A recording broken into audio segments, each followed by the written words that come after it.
dead, okay? And you take those cells, you know, how did they go from combining but also being alive? Because you can have a person laying on a slab, it's all the parts, but they're dead. Show me where the life came. I need that part. Reconcile that to my scientific mind. Then I went on, what's next? You take cells that do a certain job together, and we call that tissue.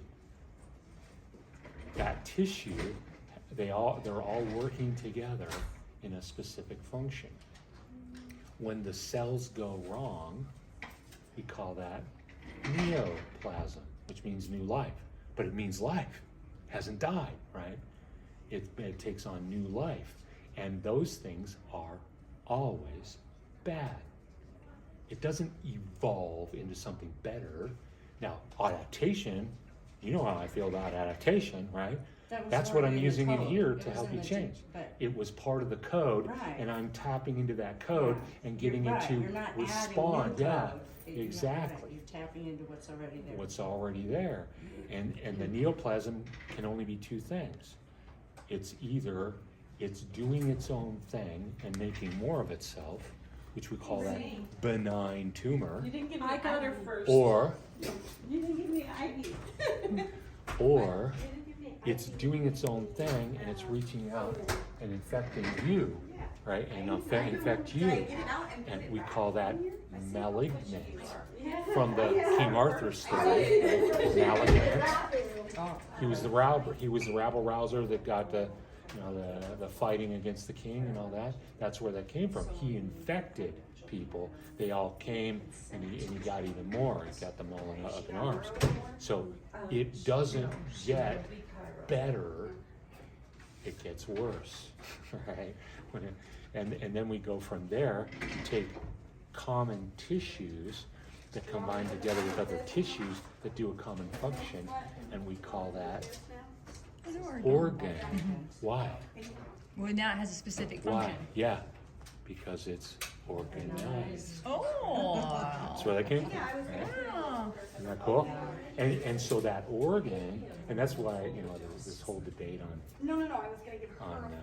abortion, which is my number one freak out about. Well, it's just tissue. It's like, man, you have no idea what you're talking about. That is an organism filled with organ systems, filled with organs that have tissue. So you can make tissue. It's it takes skin. Part of the mother because that has its own DNA. Yeah. It's an individualized. Yeah. It actually. I don't know if you know this, but it's not equal DNA. What do you mean? Meaning from mom and dad. Mom gives more. Wow. Do you know that? That seems logical, but Yeah. explain. Yeah. Well, you see, they both contribute equally to the DNA that's in the nucleus, but then the DNA of the mitochondria comes from mom. Right. It always comes from mom. And so mom's actually getting more I didn't even think of that. of the DNA. That's cool. Yeah. As long as mama's got good DNA. Yeah. Yeah, that's where I got my Norwegian. I've never been knocked out. But he does take punches to the face. I do take punches regularly. I tease my wife way too often. Okay, so are you feeling the shoulder pain today? I am so great today. It's incredible. I just have a rib out. A rib? Okay. Yep. We'll look at that. Yeah. I wanna have you punch Bob today. Okay. Okay, so let's go there. All right. Just you and me. We're gonna punch